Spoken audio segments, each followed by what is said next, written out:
Hello! I'm going to talk today a little bit about CBT, Cognitive Behavioural Therapy.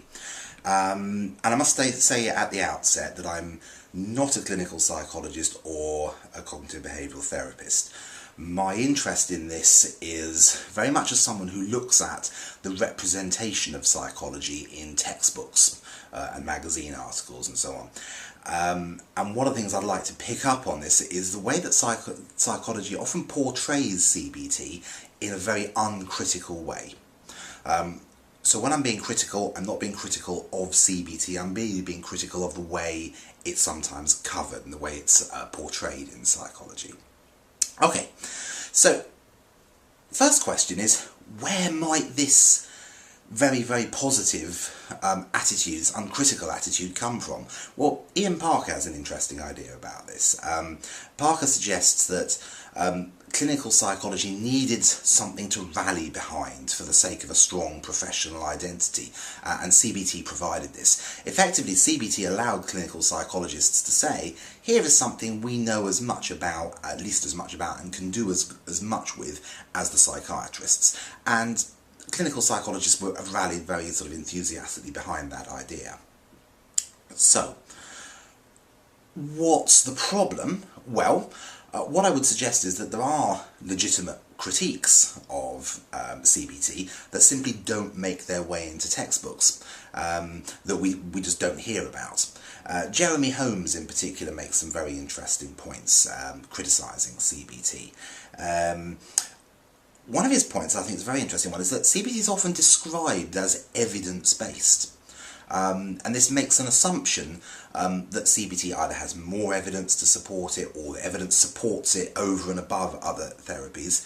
And Holmes would say that's not strictly true.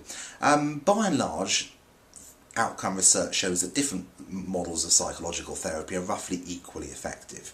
There are also some very large studies, very well conducted studies of CBT that have found it to be inferior to other psychological therapies. But these don't seem to make it into the textbooks. For some reason the coverage is very uncritical. The other issue is with the quality of the research. Now, CBT research, because CBT is a relatively brief therapy, it lends itself to almost laboratory research, where you have a control group of patients on a waiting list, whilst another group are given CBT for a short period of weeks. Typically, these patients are very, very highly selected, so they have really a small number of symptoms that fit into a neat diagnostic category.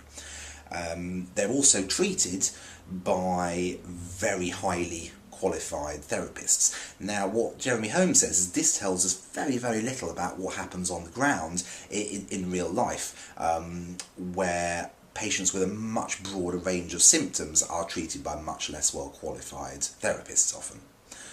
So that's an interesting sort of point. How valid is the kind of research in the real world? There's also some interesting things that come out about sort of poor compliance rates in some studies. CBT is hard work for the patient, and patients often, unless they're very highly selected, drop out of therapy. Well, again, we don't often hear about that. Now, there's nothing unique about these kind of criticisms of studies, of therapies, and there's no suggestion that CBT is necessarily any worse than other sorts of therapy. But what is interesting is we don't hear about it for CBT, and there I think something interesting has been happening. Okay, thank you.